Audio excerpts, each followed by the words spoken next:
Etkinlik alanımız Satranç Akademisi. Bahçe satrancı ile başlıyoruz.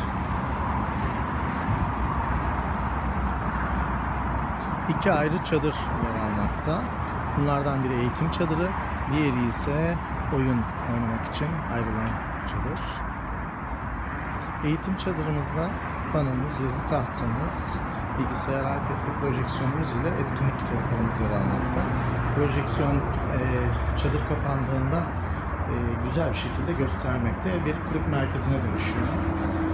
Sandalye sayısını artırabiliyoruz.